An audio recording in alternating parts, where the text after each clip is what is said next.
Ada sudah baik begitu ya, Bung ya? Menurut saya ini sudah yang terbaik. Lalu di mana artinya titik lemahnya di sini kalau materinya sebetulnya secara individu dari masing-masing pemain ini sudah baik, tapi tadi harus ditingkatkan lagi. Jadi di mana apakah kemudian Shin Tae-yong dan tim pelatih begitu yang masih kurang mampu begitu meramu atau meracik dari pemain yang sudah ada?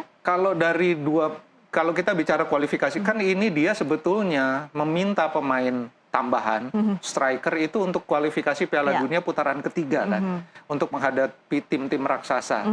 Yang pemain yang tersedia sekarang sebetulnya sudah cukup.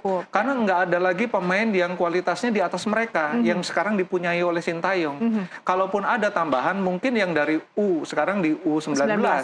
Jens Raven yang tingginya 180 lebih sudah bikin 3 gol sejauh ini di U19 kan. Dan menurut saya dia cocok kalau dia dikatrol katakanlah untuk masuk ke tim senior karena dia punya kemampuan itu. Kan Shin Tae-yong dalam sejarahnya megang tim Indonesia di kelompok umur maupun di kelompok senior, kan dia berani untuk memasukkan pemain-pemain muda dan diberi kesempatan pemain muda untuk bernyali di level yang lebih tinggi. Jadi kalau dikatakan Indonesia masih butuh striker ya kalau satu sudah ada Jens Raven, mau cari siapa lagi gitu loh. Ini yang menurut saya harus didiskusikan.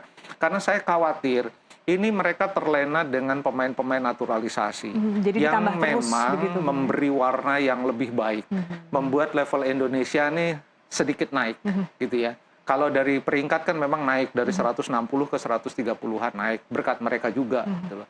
Tapi jangan sampai ini melupakan sebetulnya investasi PSSI terhadap pemain-pemain muda yang di-breeding di kompetisi di dalam negeri.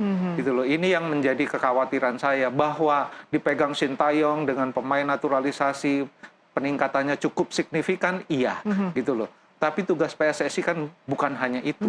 Tugas PSSI juga membuat kompetisi domestik ini menjadi lebih berkualitas sehingga klub-klub di Indonesia bisa bersaing di level Asia. Klub-klub di Indonesia bisa mengirim pemain-pemain di level yang lebih tinggi lagi. Bisa mengirim lebih banyak Asnawi ke Korea, ke Jepang, bahkan kalau bisa ke Eropa seperti yang dilakukan oleh Jepang dan Korea. Gitu. Jadi sebetulnya investasi itu yang dibutuhkan oleh Indonesia.